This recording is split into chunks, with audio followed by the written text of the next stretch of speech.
আসসালামু আলাইকুম, শুভ সকাল সবাইকে। কেমন আছেন? আশা করি সবাই ভালো আছেন। তো সকালে আমি এখন বাচ্চাদের জন্য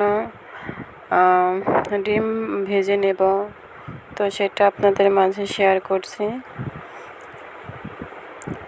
তো আমার ছেলেরা ডিম ভাজাটা খুব পছন্দ করে।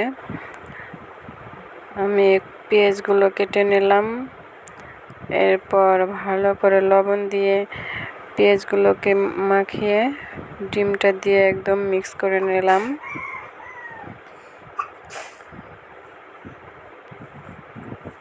তো বন্ধুরা,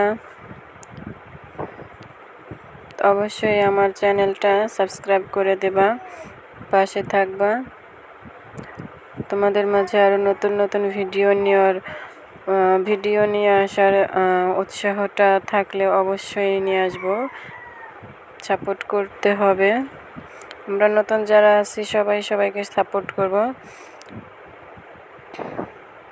সবারই তো কিছু না কিছু আশা ইচ্ছা নিয়েই তারা ইউটিউব চ্যানেলটা খোলে।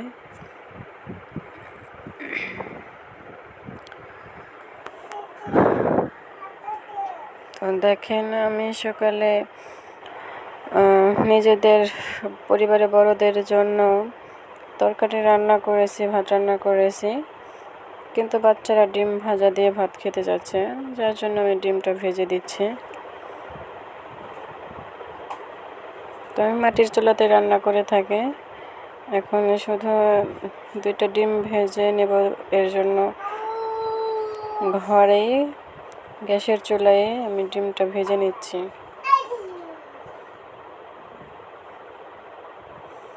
অবশ্য বাচ্চাদের জন্য ডিম ভাজতেছে, কিন্তু পরিবারের সবাই মোটামুটি পছন্দ করে। এর সাথে আমি শুকনো লঙ্কাও ভেজে নেব, যেটা দিয়ে মাখিয়ে মাখিয়ে ভাত খেতে খুবই সুস্বাদু লাগে। গরম ভাতের সাথে ডিম ভাজা আর শুকনো মরিচ ভাজা খুবই সুস্বাদু একটা খাবার। তো দেখেন বন্ধুরা,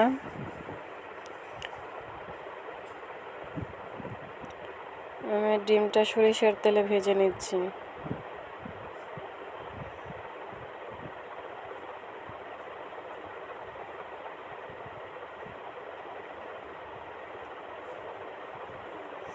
ডিম ভাজাটা এক একজন এক একভাবে করে থাকে। অনেকেই হলুদের গুঁড়ো দেয়, কিন্তু আমি দিই না। হলুদের গুঁড়োটা দিলে আমার কাছে মনে হয় কোনো রকম একটা গন্ধ থাকে, যার কারণে আমি এভাবে ভেজে নেই একটু লাল লাল করে, তাতে খেতে খুবই মজা লাগে।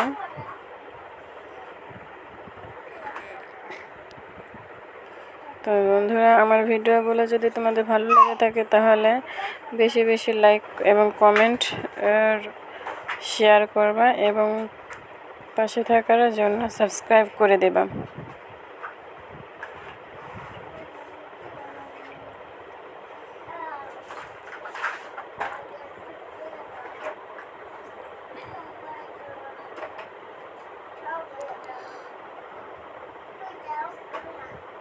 দেখেন, আমার ডিম ভাজাটা হয়ে গেছে। আমি একটা প্লেট উঠিয়ে নিলাম, শুকনো মরিচ ভেজে নিচ্ছি।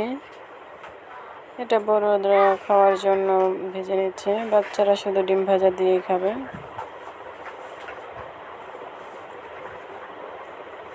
তো কার কার গরম ভাতের সাথে ডিম ভাজা আর শুকনো মরিচ ভাজা পছন্দ, অবশ্যই কমেন্টে জানাবে।